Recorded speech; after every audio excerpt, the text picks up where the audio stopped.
할렐루야, 천국을 소망하시는 성도님들 반갑습니다. 저는 신천지 강사 남상봉입니다. 오늘도 열린 예배의 말씀을 통해서 하나님의 말씀 깨달으시고 은혜 받는 시간 되었으면 좋겠습니다. 오늘 함께 상고하실 말씀은 사도행전 24장 14절을 본문으로 옳은 길 따르라 의의 길이라는 제목으로 말씀 함께 나눠보도록 하겠습니다. 먼저 본문의 말씀 사도행전 24장 14절의 말씀을 함께 읽어 보시겠습니다. 사도행전 24장 14절. 그러나 이것을 당신께 고백하리이다. 나는 저희가 이단이라 하는 도를 쫓아 조상의 하나님을 섬기고 율법과 및 선지자들의 글에 기록된 것을 다 믿으며. 아멘. 네, 잘 읽었습니다.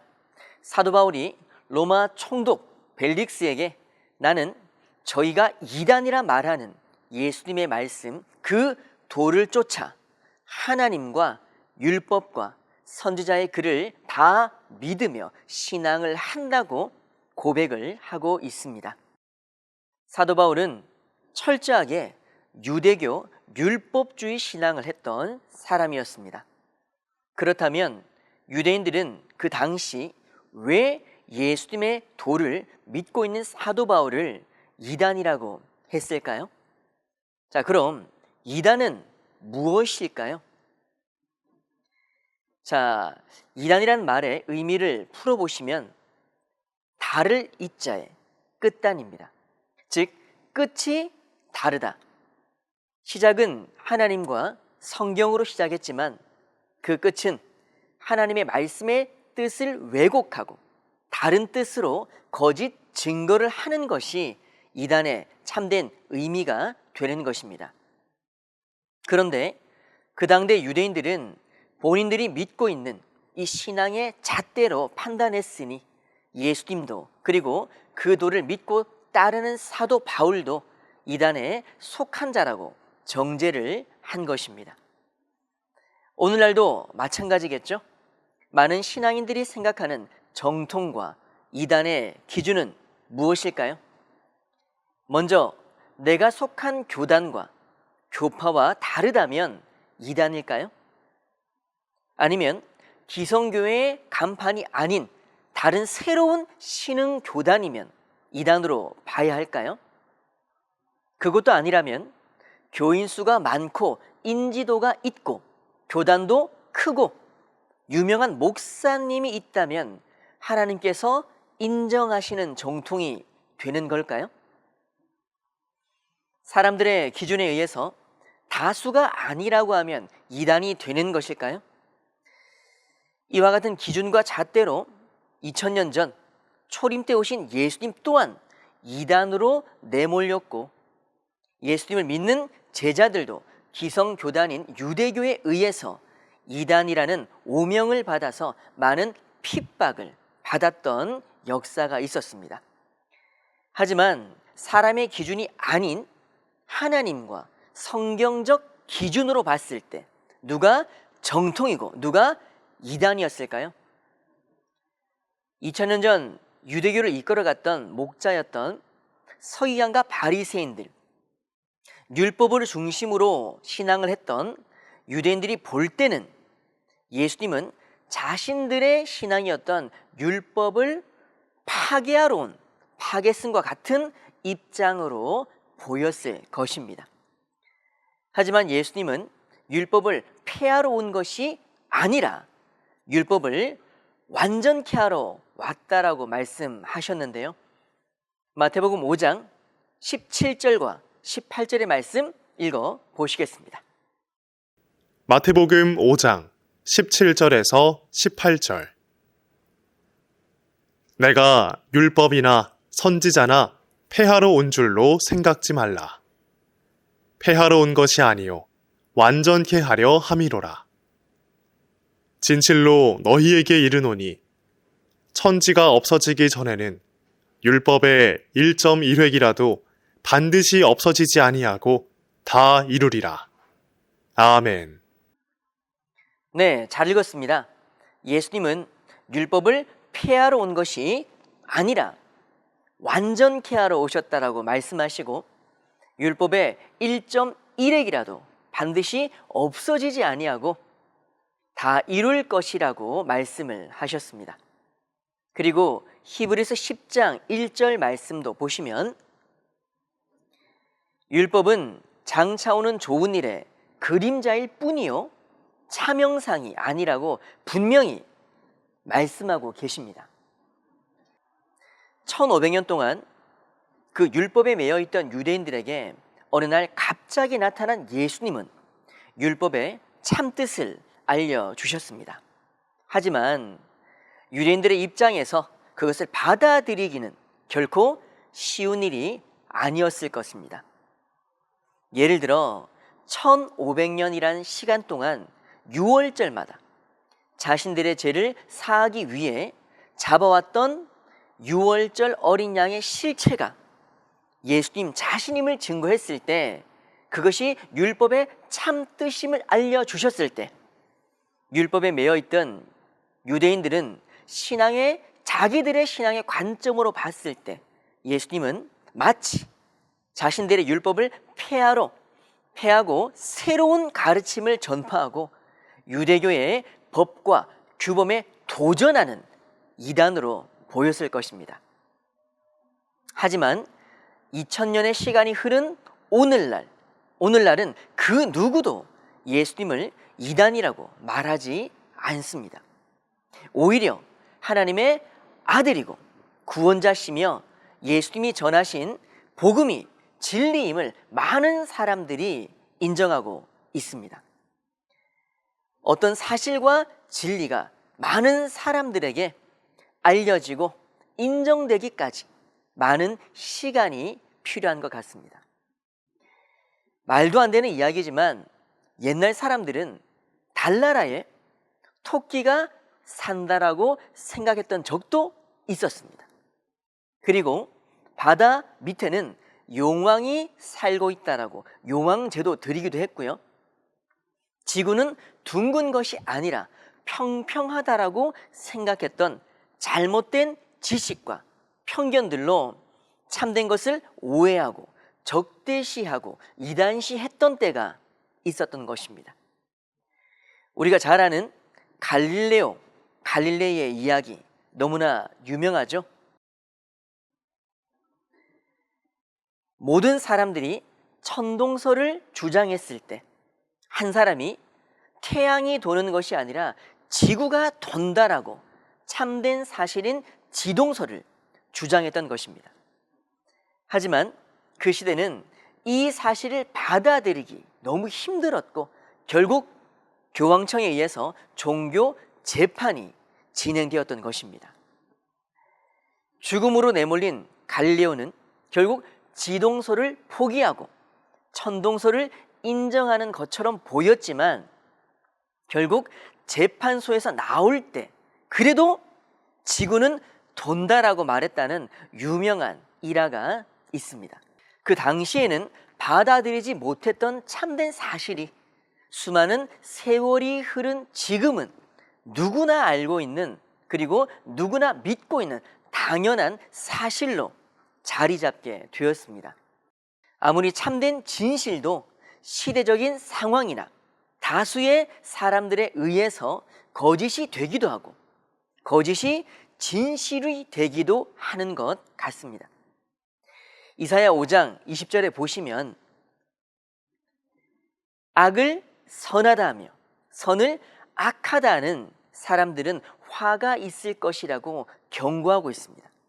참을 거짓이라 하고 거짓을 참이라고 하는 자들은 반드시 때가 되면 하나님께서 그 진실을 드러내실 줄 믿습니다.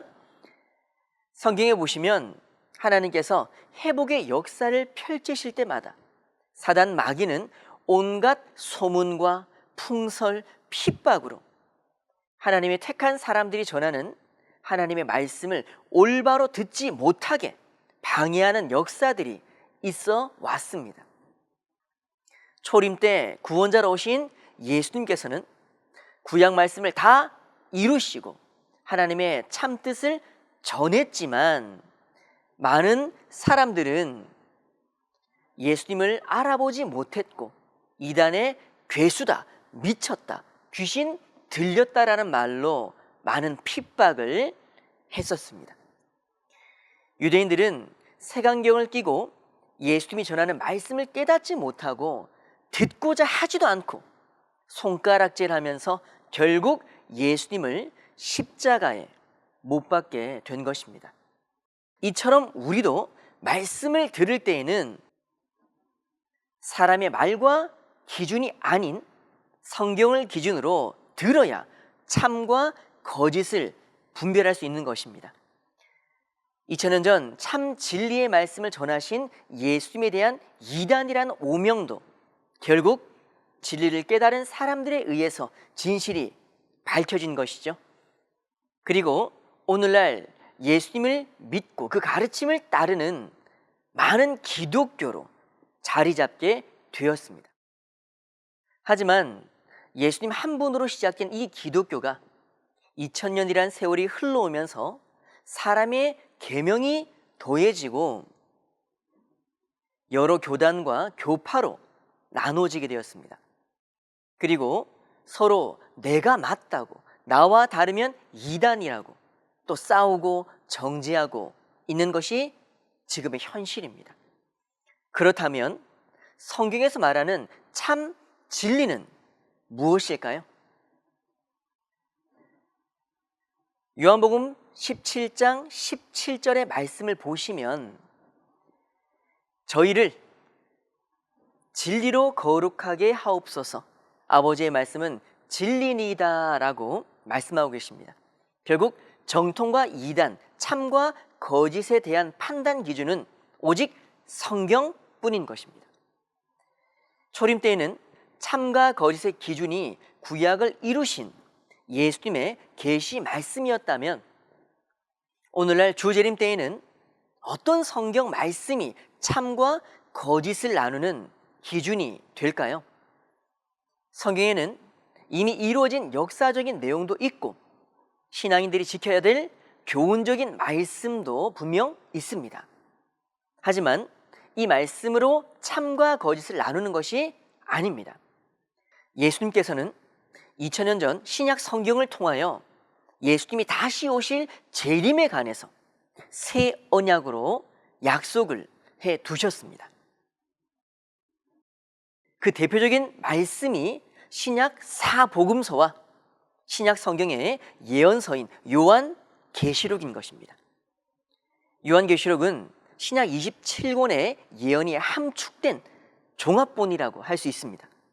그만큼 요한계시록은 중요한 책이고 오늘날 천국을 소망하는 신앙인이라면 반드시 알고 지켜야 할 말씀인 것입니다. 요한계시록 1장 3절의 말씀을 읽어 보시겠습니다. 요한계시록 1장 3절. 이 예언의 말씀을 읽는 자와 듣는 자들과 그 가운데 기록한 것을 지키는 자들이 복이 있나니 때가 가까움이라. 아멘. 네, 잘 읽었습니다. 이 예언의 말씀인 계시록을 읽고 듣고 지키는 자가 복이 있다고 합니다.